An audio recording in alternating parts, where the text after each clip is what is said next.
I give you my soul. I live for you alone. Every breath that I... Point d'interrogation à Jésus. Alléluia. Ça fait 3 dimanches que nous sommes en train de traiter ce thème. Je crois qu'aujourd'hui on va terminer. Pourquoi je suis arrivé à cet enseignement? C'est parce que à la base, un bon enseignant, ou je dirais un enseignant, pas pour dire bon, était un grand observateur. Il observe. Ce qu'il prêche comme enseignement est là pour répondre à un besoin et non pas pour démontrer la parole de Dieu. Alléluia. Nous ne sommes plus dans la démonstration de la parole de Dieu. Nous ne voulons plus être dans la démonstration de la parole de Dieu. Nous voulons juste donner une parole qui va changer la vie des gens et qui va être utile tout de suite pour leur vie. Alléluia. Donc, à qui ressembles-tu? À Jésus-Christ, avec point d'interrogation. Donc, mon introduction dès le départ, c'était qu'au fur et à mesure que nous avançons, nous nous rendons de plus en plus compte d'une chose très évidente, que les chrétiens ne ressemblent pas à Christ. Ce n'est même pas le fardeau, la recherche des chrétiens vraiment d'aujourd'hui. Quand je dis des chrétiens, je n'ai pas dit forcément tout le monde, mais la grosse majorité ne ressemble pas à Christ et ne cherche pas à ressembler à Christ. Et ce n'est pas leur fardeau pour ressembler à Christ. Quand on dit chrétien, il y a le mot Christ à l'intérieur. Donc ça veut dire qu'on vient d'un moule, c'est le moule de Jésus. Et il est très important pour nous de sortir de là et de ressembler à Jésus-Christ de Nazareth. Nous devons revêtir Jésus en toutes choses. Et plus nous avançons, on se rend compte que ce genre de message qui nous ramène à ressembler à Christ n'est pas un message qu'on prêche aujourd'hui. On flatte l'orgueil des chrétiens, on flatte leur convoitise. Pour eux, ressembler à Dieu ou avoir Dieu, c'est d'être riche et prospère. Oui, Dieu est prospère. Mais ce n'est pas cette image-là qu'il veut nous inculquer. Il veut que nous ressemblons à son Fils. C'est ça qu'il demande. L'apôtre Paul a dit, soyez mes imitateurs. Dans 1 Corinthiens 4,16, je vous en conjure, soyez mes imitateurs. Mais il a dit par la suite, il a donné une précision, soyez mes imitateurs comme moi-même. Je suis un imitateur de Christ. Donc ce que l'apôtre Paul demandait, c'était d'imiter Christ en lui. Alléluia. C'était d'imiter Jésus-Christ en lui. Aujourd'hui, les chrétiens ont beaucoup d'exemples. Même ces exemples bibliques ne sont pas ceux-là qui doivent être notre base. Même Joseph ne doit pas être notre base. Même Moïse, avec qui Dieu a fait des grandes choses, ne doit pas être notre modèle. Jésus n'est pas venu à la croix de Golgotha mourir juste. Il est venu aussi donner un modèle de marche, de vie. Il a marché sans avoir péché. Il a montré un modèle d'adoration. Vous avez vu comment il a adoré Dieu. Il a montré un modèle d'obéissance. Il a montré un modèle d'amour. Mais vous allez prendre tous ces personnages bibliques. Aucun n'a rempli tous ces critères comme Christ. C'est pour cela que c'est lui à qui nous devons ressembler. L'apôtre Paul n'a pas demandé d'être ses imitateurs comme lui ressemble à Moïse. Parce que Moïse était un grand homme pour eux. Alléluia. Pour les Juifs. Mais il n'a pas demandé de ressembler à Moïse. Si on fouille dans la vie de Moïse, il y a beaucoup de bugs. Même à Joseph, il y a eu moins de bugs. Même à Joseph, Dieu ne demande pas de ressembler. Il demande à ce que nous ressemblons à Christ. Aujourd'hui, beaucoup de serviteurs de Dieu veulent façonner les chrétiens à leur image. Et non pas à l'image de Dieu qui est Christ. Alléluia. Et ce n'est pas ça notre but. Tous les enseignements doivent nous amener à ressembler à Jésus. Des fois, on vous donne des conseils du genre, si tu veux que les gens te respectent, sois bien avec toi en tant que pasteur, comporte-toi ci, comporte-toi ça. Non, peu importe comment tu te comporteras, les gens vont te manquer de respect. Ce n'est pas parce qu'ils te respectent devant toi qu'ils te respectent sincèrement. Tu ne sais pas ce qui est dans leur cœur. Mais si tu les fais ressembler à Christ, ils te respecteront vraiment. Parce que Jésus respectait toute autorité. Alléluia.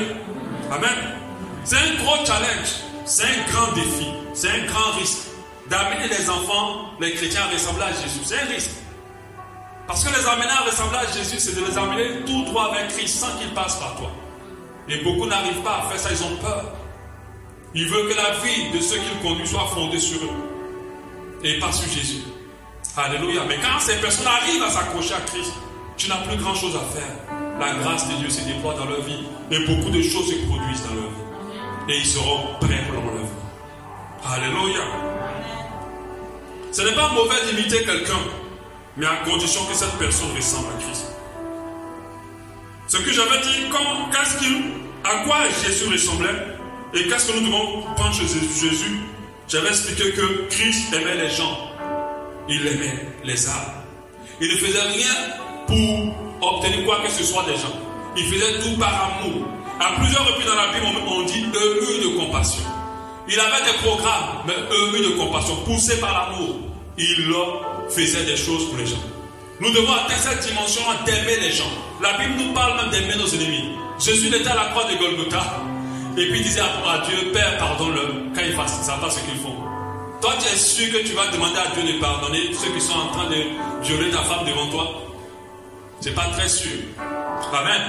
Mais ceux qui sont en train de chercher à t'ôter de la vie, mais Jésus aimait les gens. Il faut que l'amour nous conduise en toutes choses. Quand on est conduit par l'amour en toutes choses, on ressemble à Jésus. Mais quand on se laisse gagner par la haine ou la colère, nous sommes loin de ressembler à Jésus. Peu importe qu'on soit serviteur de Dieu ou pas. Je précise, quand le Seigneur viendra, la classification que nous avons faite sur cette terre, l'organisation terrestre ne sera pas l'organisation céleste. Parce que l'organisation céleste a une seule condition, la consécration. Ce n'est pas parce que je suis homme de Dieu que je suis plus consacré que vous. Amen. Amen. Ce n'est pas parce que je suis homme de Dieu que je suis plus consacré. Dieu connaît, il voit tout dans les ténèbres, il voit tout dans l'obscurité. Il sait qui est qui réellement. Alléluia. Jésus-Christ était simple âme. Simple âme. La simplicité et l'humilité fait partie du label de notre Seigneur. Il n'était pas dans les complications, il n'était pas dans l'extravagance. Aujourd'hui, on a compliqué les choses de Dieu. On a compliqué la parole. On l'a tellement habillé avec beaucoup d'accessoires qu'elle n'est plus délivrée de manière libre. Et elle n'atteint plus les gens comme il faut. Il s'asseyait parmi les gens de mauvaise vie et les gens étaient choqués. Lui n'était pas choqué parce qu'il aimait les gens. Pour l'inviter chez lui, on n'avait pas on n'avait pas besoin de complications. Il s'asseyait par terre, il avait un de ses disciples qui mettait sa tête sur sa poitrine. On va te dire non, il ne faut pas être familier. Si tu es familier avec les âmes, ils vont te manquer de respect. C'est bien. C'est pas mauvais. Mais est-ce que tu es saint? Parce que tu ne dois pas amener les âmes à les façonner pour qu'ils te respectent toi. Mais si tu les amènes à Christ, ils vont respecter ce que Christ, Dieu a mis en toi. Vous pouvez rigoler, vous pouvez parler, mais ils savent qui tu es. Mais les âmes qui t'honorent aujourd'hui, il suffit seulement d'un dérapage, c'est là que tu comprendras. Qu'ils t'honorent sur condition. Tu les as conditionnés. Jésus était simple âme. Il n'était pas compliqué. Il pouvait aller partout. Il pouvait accepter d'aller partout. Il ne se sentait pas toujours... Déjà, il a été méprisé à plusieurs reprises. Mais nous voyons des fois des chrétiens ou des hommes de Dieu qui sont frustrés, même pas parce qu'on les a méprisés, parce que tu t'es trompé de titre. Tu l'as appelé pasteur au lieu de dire archibishop. Et maman pasteur à côté va dire, il t'a manqué de respect. Parce que ce sont elles qui défendent l'honneur de leur mari. Je n'ai pas dit toutes les mamans pasteurs. Alléluia. Amen. Christ donnait sa vie pour les autres. Le don de soi. Il ne regardait pas les autres en les voyant comment il va les utiliser pour lui atteindre ses objectifs. Quand tu ressembles à Jésus, tu as toujours ce besoin-là de t'investir pour les autres. Sans intérêt. Aujourd'hui, quand un homme de Dieu arrive chez toi pour dire, je viens prier pour toi. Toi-même, dans prier pour toi, là, tu sais qu'il a dit quelque chose. Parce que quand il a fini de prier pour toi, il faut donner l'enveloppe. Et beaucoup d'enfants de Dieu sont habitués à ça. C'est pas mauvais, mais faites attention.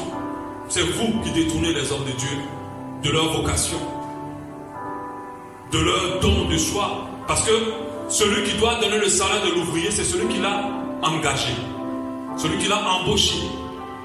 Alléluia. Est-ce que tu es pauvre pour que les âmes s'occupent des hommes de Dieu? Non. C'est vrai que c'est un droit du serviteur, de celui qui enseigne. de recevoir de la part de celui qui l'enseigne, c'est bien, c'est un droit. Mais il faut que celui qui a enseigné le donne avec joie et non pas par contrainte. Il faut que celui qui enseigne ne le demande jamais.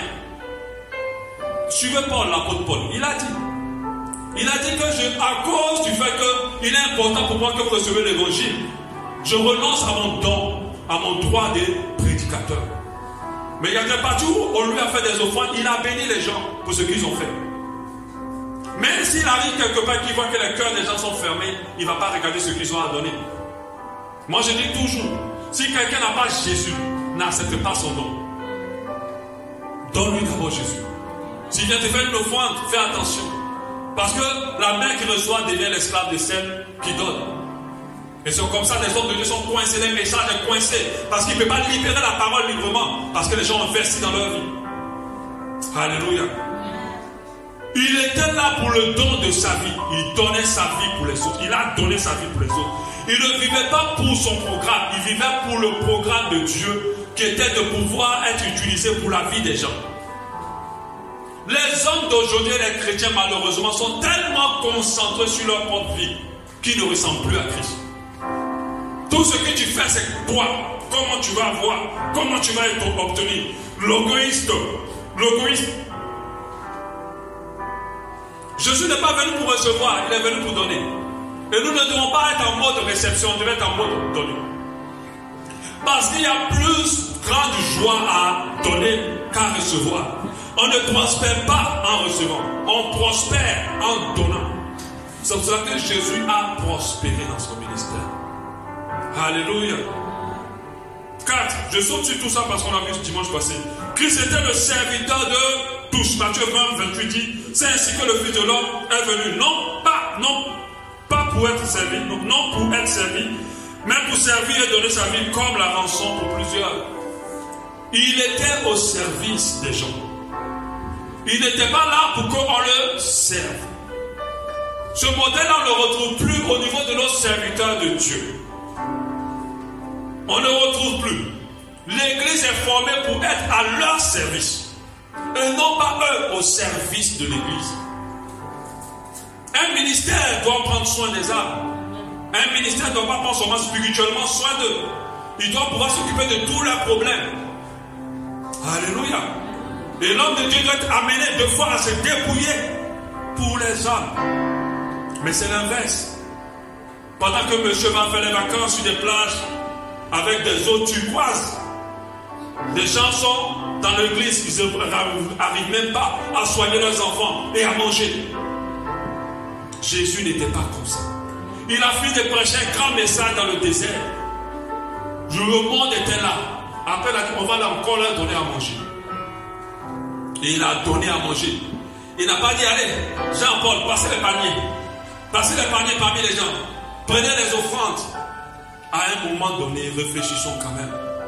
On n'est pas là pour recevoir quand on veut ressembler à Christ. On est là pour donner. On n'est pas là pour être servi. Mais on est là pour servir. C'est pour ça que je dis, l'enlèvement va se faire en fonction des consécrations. Parce que la parole de Dieu dit, le plus grand parmi vous, c'est celui-là qui est le serviteur de vous tous. Est-ce que Dieu est serviteur? Parce qu'on dit serviteur de Dieu sans comprendre que le serviteur, ce n'est pas un mot anodin qu'on a ajouté à serviteur de Dieu. C'est un mot qui veut dire, toi, en tant qu'homme de Dieu, tu es au service des âmes. Bien sûr, selon qu'il est équilibré, sans sacrifier ta famille et ton couple. Parce qu'il y a des hommes qui ont exagéré. Alléluia. Christ, il marchait, il parcourait les contrées parce qu'il était au service des âmes. Il ne cherchait pas l'argent pour construire ses filiales. Je dis des filiales parce qu'aujourd'hui, ce qu'on appelle des annexes ne ressemble plus à des annexes. Une annexe d'une église, c'est une vision quelque part pour que dans cette zone, les gens acceptent le Seigneur, se convertissent et soient prêts pour le royaume des cieux. Et non pas pour racler des sous et envoyer des montants à la maison mère. Alléluia. Ce n'est pas ça le but. Jésus se battait, il parcourait les distances, il payait même son transport à lui-même, il passait, il mettait sa santé en risque, il battait, donnait, il était le serviteur. Alléluia. Amen. C'est qu'il était obéissant à la parole de Dieu. La parole de Dieu était sa base, était sa priorité. Il a dit, ma nourriture est de faire la volonté de celui qui m'a envoyé d'accomplir son œuvre. C'est ça. Les gens veulent beaucoup. En fait, on a réduit l'église à autre chose qu'à ce pourquoi Dieu a permis l'église. On voit l'église comme un endroit pour résoudre tous ces problèmes et non pas un endroit pour connaître le véritable Dieu et lui consacrer notre vie entière. J'aimerais dire à quelqu'un, peu importe partout où tu iras, tu ne vas jamais trouver les solutions qu'il faut. La solution, c'est auprès de la source de toute solution. C'est Dieu. Si quelqu'un t'apprend à connaître Dieu, il est en train de changer ta vie. Et ta vie va changer. Parce qu'il est impossible que tu te rapproches de Dieu, que tu aies une autre vie.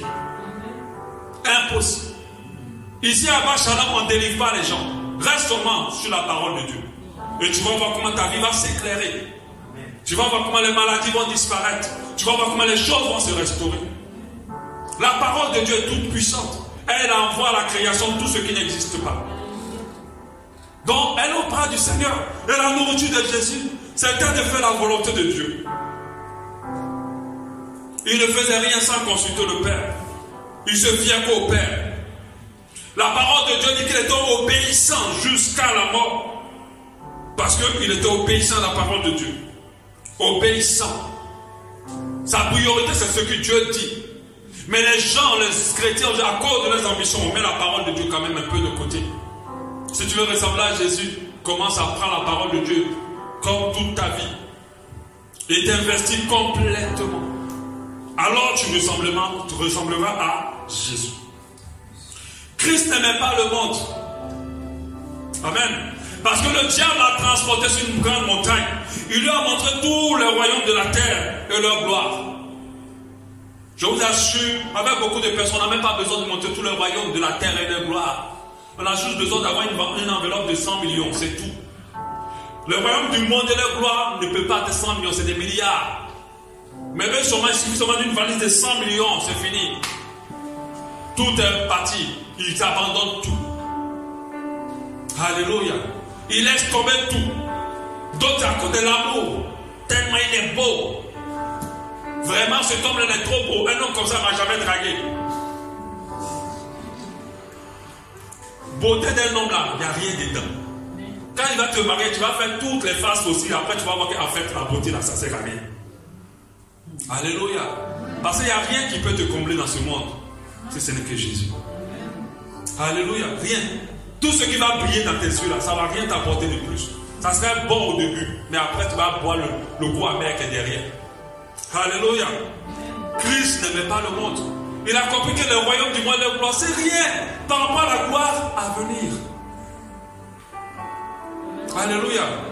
Les gens ne réalisent pas ce que nous attend au ciel en fait. C'est pour ça que le monde distrait les gens. Les gens ne réalisent pas la gloire qui arrive. C'est pour ça que le monde nous distrait. Le diable nous a fait croire que ce qui est sur la terre là est le sauveur. Mais je vous assure que c'est de la paille. Christ n'aimait pas le monde. Et on avait vu la dernière fois, Christ priait beaucoup. C'était lui à chaque fois avant que le soleil ne se levait, il était dans la présence de Dieu. Pour toute chose, il se retirait pour prier. Il passait du temps dans la prière. Les chrétiens d'aujourd'hui ne prient pas assez, ne prient pas du tout. Ils te font les semaines sans passer du temps avec Dieu. Ils ne vont pas ressembler à Jésus. Jésus, la prière était une pratique assez courante dans sa vie. Il priait constamment, il priait tout le temps. Alléluia. Donc très important pour toi aussi d'avoir une vie de prière. Maintenant, ce qu'on va voir qu'on n'a pas vu dimanche passé, Christ se sanctifiait. La Bible nous dit en 2 Corinthiens 5, 21, celui qui n'a point connu le péché, il a fait devenir péché pour nous, afin que nous devenions en lui justice en Dieu. Alléluia. Quand les gens vont écouter ces messages, ils vont dire, ça ce sont les bases de la foi. Ce n'est pas un message profond. Je ne sais pas d'où cet adverbe-là quitte. Je n'ai jamais vu dans la Bible un message profond. Parce qu'on aime la démonstration de la parole. Mais on néglige la parole qui nous transforme.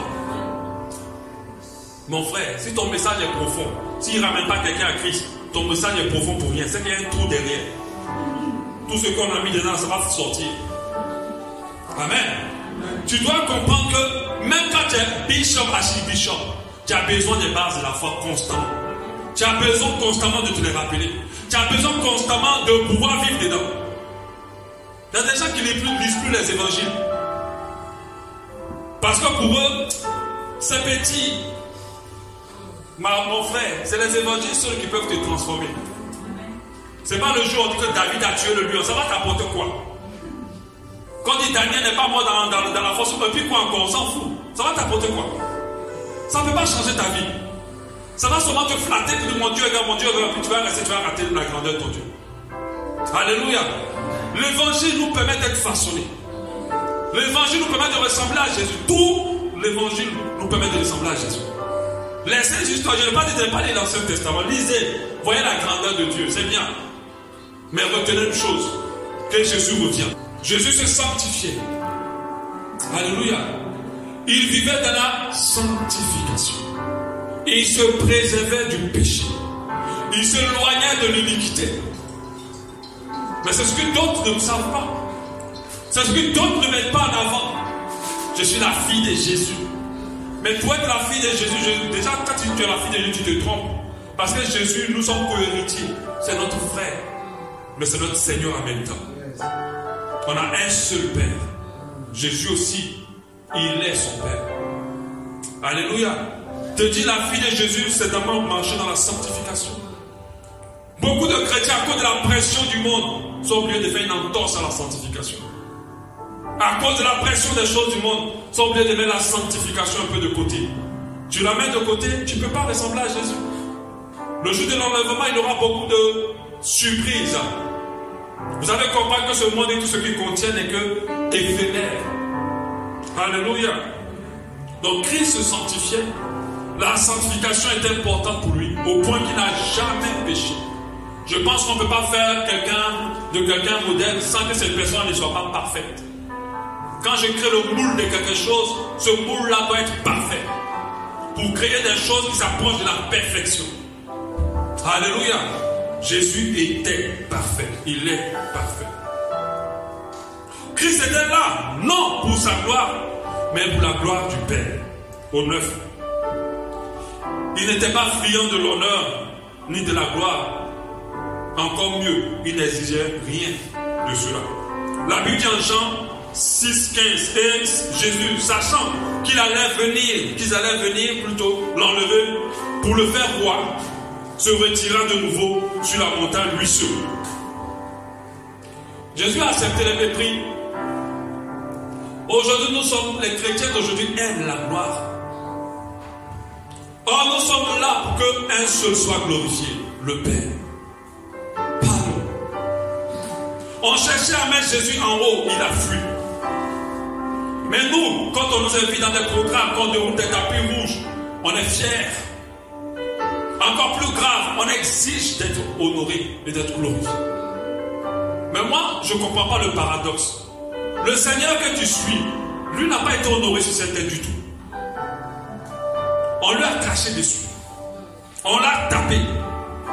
On l'a fouetté. On l'a rejeté. On s'est moqué de lui. Au contraire, à l'époque, il n'était pas à la page. Ceux qui marchaient avec Jésus, c'était des petits. Mais vous, aujourd'hui, les enfants de Dieu, c'est tout ce qui est glorieux. Je disais la dernière fois, si ce n'était pas la recherche de la gloire, il y a beaucoup de choses qu'on n'achèterait jamais. Il y a beaucoup de choses qu'on ne ferait pas.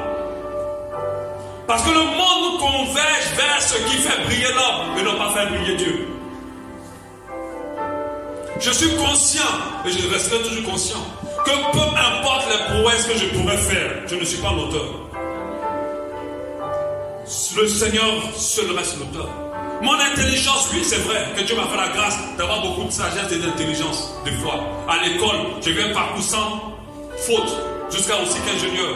Au travail, oui, je comprends des choses plus vite, j'ai fait ceci, cela.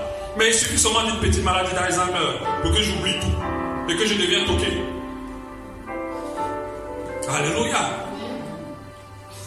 Donc faites attention, la gloire ne nous appartient pas. On n'est rien, on est juste des instruments. Jésus n'était pas venu pour qu'on le voie, il était venu pour qu'on voie le Père. Il n'était pas venu pour se montrer, il était venu pour montrer le Père.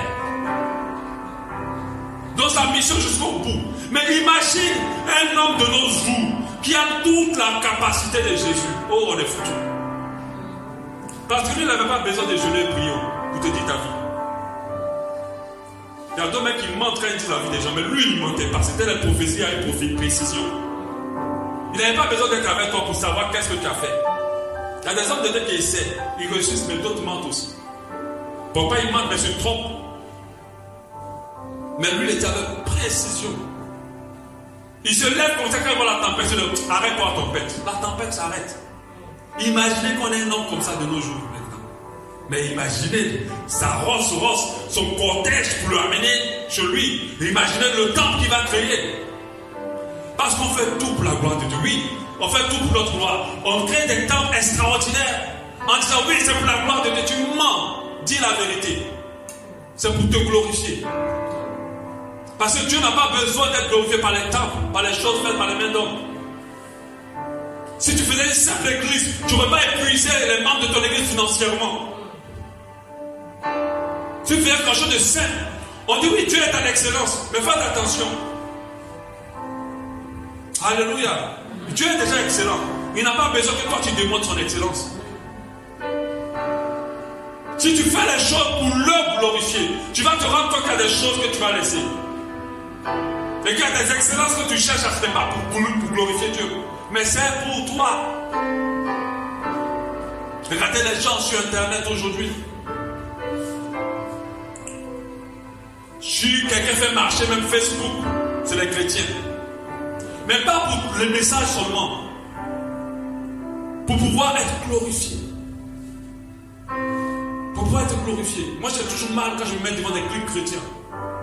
J'ai mal en fait. Parce que je ne vois pas Dieu glorifié. Je vois les gens, on fume les lèvres de la chanteuse, on fume sa boucle d'oreille en diamant, on fume ses ongles manipulés à combien de millions, on fume le monsieur avec la cravate, il descend d'une voiture chère. Je dis, attends, ça c'est ce que vous appelez glorifier Dieu. Mais ce sont les choses de ce monde-là qui vont glorifier Dieu. Dieu est déjà glorieux. Alléluia. Il faut dans la simplicité. Jésus ne faisait rien pour être vu. Il faisait tout pour que le Père soit vu. Et si tu veux ressembler à Dieu, recherche les choses qui glorifient le Père. C'est pour ça que la Bible dit, n'aspirez pas à ce qui est élevé. Parce que c'est dans ça que beaucoup se sont perdus. Tous ces hommes de Dieu puissants que vous voyez, en griffe ou célèbres, je préfère dire cela, ces personnes-là étaient en train de marcher dans la rue avec des tapettes. En ce moment-là, ils avaient toujours la même onction. Tu pouvais leur dire, viens ici même, parlez-moi un peu de Dieu. Ils vont le faire. Mais il y a d'autres qui disent que l'onction qu'ils ont n'est pas pour les petites ça. Il y a d'autres qui disent que la puissance qu'ils ont, ce n'est pas pour aller partout. Il y a d'autres qui disent que quand ils arrivent quelque part, tu ne peux pas la recevoir comme n'importe qui. La Bible nous demande d'honorer les hommes de Dieu, mais pas de les glorifier. Alléluia. Le moyen que tu as, c'est ce que tu investis. Pour le recevoir, ne va pas t'endetter. Tu veux faire un programme. Si c'est celui-là que Dieu t'a mis à cœur, parle-lui. Qu'il vienne. On a reçu récemment le pasteur, l'apôtre Nyango. Pas de complications. Il nous a rien exigé. Il nous a rien demandé. La preuve, même quand il venait, il a raté son vol. C'est lui qui a payé le billet d'avion pour revenir. J'aime aussi un homme de Dieu, le pasteur Mickey. Lui-même, on ne paye même pas son pied. Il paye son pied. Il vient avec son équipe. Il fait le séminaire chez vous. C'est un homme de Dieu connu. Après, il vous donne toutes les offrandes du programme. Et il s'en va. 135 francs. On dit non, mais s'il fait ça, son ministère ne va pas se déployer. Mais vous parlez de quoi ça? Vous parlez de quoi là? Quel ministère va se déployer? Vous pensez que Dieu a besoin de l'argent des gens pour qu'un ministère se déploie? Jésus avait combien de millions? Mais son ministère, le ministère le plus déployé qui a existé. Jusqu'à aujourd'hui, son ministère continue. Son ministère a eu le plus grand impact. Il avait combien de millions? Il n'était pas riche. Donc dit non, mais sa tunique était une tunique. C'est fait seulement un seul fil dedans. Tu étais là-bas pour voir le fil de sa tunique. Parce que les gens ont trouvé tous les prétextes pour dire non, il faut qu'on prie, il faut qu'on ressemble à notre Dieu. Notre Dieu n'est pas glorifié par les choses du monde. Ce qui glorifie notre Dieu, c'est la puissance que tu vas manifester, c'est l'humilité que tu vas manifester, c'est la parole de sagesse que tu vas manifester. Une chose que le diable n'arrive jamais à imiter, c'est l'amour. C'est l'amour que tu as manifesté. Quand tu aimes les gens, Dieu. Ce qui me fait mal, c'est que ceux qui ne connaissent pas Christ savent manifester l'amour de Dieu. Ça me fait mal. Je me rappelle d'une émission que je regardais des fois sur la télé où les gens partaient reconstruire la maison de quelqu'un sans lui dire gratuitement, entièrement. Je dis voilà l'amour de Dieu là. On dit ah la maman elle est malade, cette maison lui rend malade, il y a des trucs. Et puis les gens viennent, on envoie la maman en vacances, elle se prenne. Et quand elle part, on lui reconstruit la maison entièrement, équipée, gratuitement. Il y a des gens qui financent pour ça. Où est l'église là? Nos églises ont changé de mode maintenant. On dépouille pour faire des choses pour nous. Des grandes églises pour nous. Vous devez vous culpabiliser quand même un peu d'aller sur des plages avec l'eau turquoise pendant que vos âmes même n'ont jamais vu même un aéroport. Alléluia. Jésus était là pour que tout ce qui était autour de lui ait une destinée qui s'enclenche. Et c'est ce qui s'est passé. Alléluia. Christ pardonnait. 10. À la croix, pendant que les gens étaient en train de tirer ses vêtements au sort, il demandait à Dieu, pardonne-les. Il savait pardonner. Peu importe ce qu'on t'a fait, quand tu pardonnes, tu ressembles à Jésus. Quand tu gardes ton cœur fermé, alors tu n'as pas l'image de Christ. Et si tu restes dedans, rien qu'à garder la raconte, tu peux rentrer le ciel. Christ savait pardonner. Christ n'était pas cupide. Parce que ni ses serviteurs. Dans la Bible, il y a un magicien qui a voulu donner l'argent aux serviteurs de Dieu pour pouvoir avoir l'onction. Mais aujourd'hui, là, même si tu es n'importe quelle onction, tu peux les avoir. Il faut seulement avoir l'enveloppe. Tu voyages, tu arrives là-bas, tu dis, ah, tes deux métiers, tu fais une offrande, prie pour moi, va prier.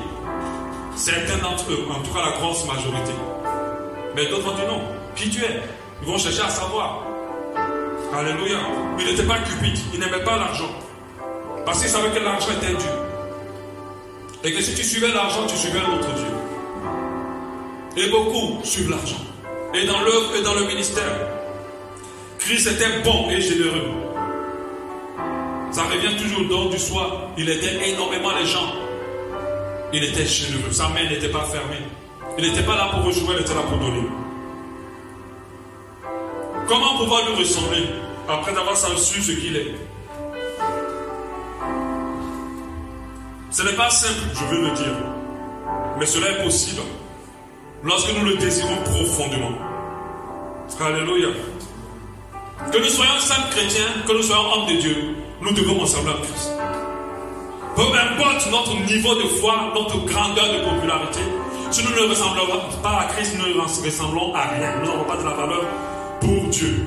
Que nous soyons riches ou pauvres, nous devons ressembler à Christ. Que nous soyons hommes ou femmes, nous devons ressembler à Christ. Alléluia. Comment nous ressembler? Ça commence par mieux connaître celui que nous suivons. Et c'est ce que j'ai dit tout à l'heure. Que nous avons accepté. Alléluia. Beaucoup ne savent pas qui est Jésus. Le nom de Jésus résonne toujours pour délivrer les gens, pour changer les situations, pour faire le travail, pour avoir l'argent, pour avoir le miracle. C'est le rôle qu'on a donné au nom de Jésus aujourd'hui. Mais ce n'est pas ça, son but. Jésus est mort à la croix de Golgotha pour te sauver. Que tu aies eu le miracle ou pas, il faut que tu sois sauvé. Parce que ce qui est au ciel est plus glorieux que tout ce que tu peux obtenir ici. Donc arrêtons de mettre le nom de Jésus dans tout ça. Le nom des chants qui parlent de la puissance de Jésus est presque à 80% des chants créés aujourd'hui. On n'a plus des chants qui parlent de la profondeur de cette relation, de l'amour de Dieu. On n'en trouve pas beaucoup. Parce que ces chants-là, les gens s'en foutent. Dès que tu leur dis seulement que Dieu est capable de faire tout ce qu'il dit, là c'est bon, ça les intéresse plus. Alléluia. Marchez par l'Esprit. Quand le Saint-Esprit nous façonnera à l'image de Christ. Si tu veux changer à l'image de Christ, commence à mettre la priorité sur l'Esprit Saint. Et non pas sur ta chair et ses envies. Et non pas sur ta chair et ses convoitises. Parce que ta chair et tes convoitises vont te rendre charnel. Au lieu de te permettre de ressembler à Christ. L'Esprit va toujours te dire, ne fais pas. L'Esprit va te dire, fais comme ça, lève-toi, prie, fais ci, fais ça. Pardonne. Et tu vas voir que si tu marches par l'Esprit, non seulement tu n'accompliras pas les désirs de la chair, mais tu vas te donner d'avoir, être changé et de ressembler à Jésus. Marchez par l'esprit. Considère toujours Dieu en tout. Mettre constamment Christ à notre place et savoir ce qu'il fera. Si Jésus était à ma place, comment il aurait réagi? Si Jésus devait venir ici, je vous assure, nous, on va seulement dire, oh, le grand Seigneur est arrivé. Alléluia. Quand il était humain, mais il va seulement prendre une place quelque part, il va suivre le culte. Même derrière, il est capable de le faire. Même si on lui dit devant, il va dire non. Derrière, il est capable de rester et de suivre le culte. Après le culte, de parler avec nous comme si de rien n'était. Bon, aujourd'hui, on a toutes des brigades autour des gens pour protéger sa vie. Mais qui peut mieux te protéger que Dieu? On a tué Kennedy. C'était un président surprotégé. Mais on prend des prétextes pour l'honneur. Parce que est-ce que tu peux être homme si tu as une brigade qui marche autour de toi? Comment tu vas réussir à être homme? Ça sera difficile. Alléluia. Donc, si Christ est à ma place, comment il réagira? Qu'est-ce qu'il fera? C'est très important de se poser cette question. Et bien sûr, nous devons mourir en soi-même, afin que Christ puisse vivre en nous. Si ton moi reste, parce qu'il y a des gens qui sont en Jésus, mais leur moi n'est pas mort. Leur mauvais caractère est encore là. Moi, j'accepte pas ça. Moi, je n'accepte pas qu'on me parle comme ça. Je ne sais pas parce qu'on est chrétien qu'il faut être bête. Non. Ça, c'est mauvais. Quand tu réfléchis comme ça, tu ne peux pas ressembler à Jésus. Il faut que les gens disent, on a pris Jésus pour bête. Alléluia. Parce que lui, il acceptait. Il parlait, mais il acceptait. Parce qu'il savait que ce n'est pas lui qui devait se battre pour sa gloire. C'est Dieu qui allait le glorifier. Et c'est ce que Dieu a fait. À lui la vengeance, à lui la rétribution. Il faut mourir en soi-même. Tuer sa nature. Tuer ses ambitions. Tuer ses envies. Tuer ses désirs. Alors Christ, comme la nature est au roi du vide, alors le Saint-Esprit prendra toute la place afin que tu puisses ressembler à Jésus. Alléluia. Ce que je peux dire pour conclure, on doit constamment se rassurer que nous ressemblons à Jésus. Il faut constamment veiller à chaque fois que nous agissons. Est-ce que c'est en phase avec l'image de Christ? Nous devons revêtir Christ. Le vêtement est un habit spirituel qui va nous façonner à l'image de Dieu. Très important pour nous. Arrêtons d'être passionnés ou d'être des fans d'hommes célèbres, je préfère dire ça. Pas d'hommes onctionnés. Parce que la célébrité n'est pas égale à l'onction. Alléluia. Je répète, la célébrité n'est pas égale à l'onction. Un homme de Dieu peut être célèbre sans avoir un dépôt comme il faut. Il a peut-être été très stratège pour augmenter sa notoriété. Moi, je suis en communication. La notoriété se travaille. Quelqu'un de banal, s'il a des bonnes stratégies de notoriété, il peut être célèbre. Alléluia. C'est pour ça que nous avons des païens qui sont aujourd'hui célèbres. Amen. Parce qu'ils travaillent. Il y a des spécialistes de notoriété. Amen. Ne le confondons pas. Nous devons comprendre que ce qui va importer à Dieu, c'est notre consécration. Notre image par rapport à Christ. Notre mort en nous-mêmes. Et en cela, nous ressemblerons à Dieu. Quand il viendra, nous serons parmi ceux qui vont être élevés. Moi, je crois que Jésus reviendra. Est-ce que tu le crois? Si tu le crois, alors ta vie sera façonnée par rapport à cette espérance. Parce que ce qui prouve que tu ne crois pas, c'est comme tu vis. Comment tu vis? Parce que si tu le crois, alors tu vas veiller à toujours ressembler à Jésus. Dieu va te lever. Mais l'élévation de Dieu se fait d'étape en étape. Et à chaque fois qu'il te met dans une dimension, il sait que tu as la dose d'humilité qu'il faut pour t'aider dans cette dimension. Mais si tu accélères ta dimension et que tu atteins un niveau élevé sans que Dieu te l'ait envoyé, parce que d'autres peuvent le faire, alors ça va te faire basculer. L'orgueil est un fil très fin dans lequel beaucoup ont basculé. Ils ne sont plus comme avant. Ils ne parlent plus comme avant. Ils ne se considèrent plus comme avant. Et ils sont des fois des surhumains, peut-être qu'ils ne le sont pas. Alléluia. Il faut que nous ressemblons à Jésus. Nous allons prier tout ça.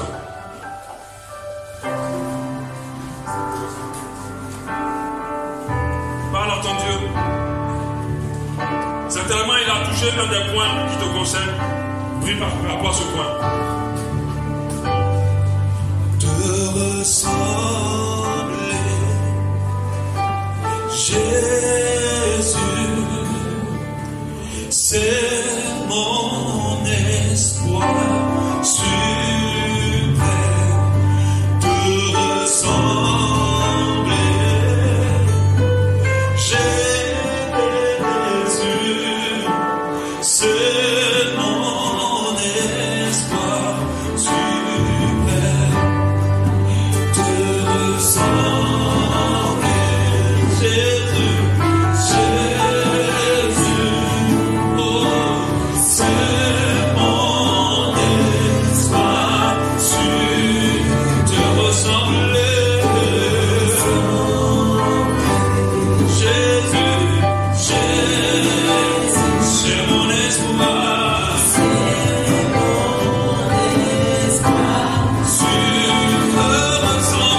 I give you my soul.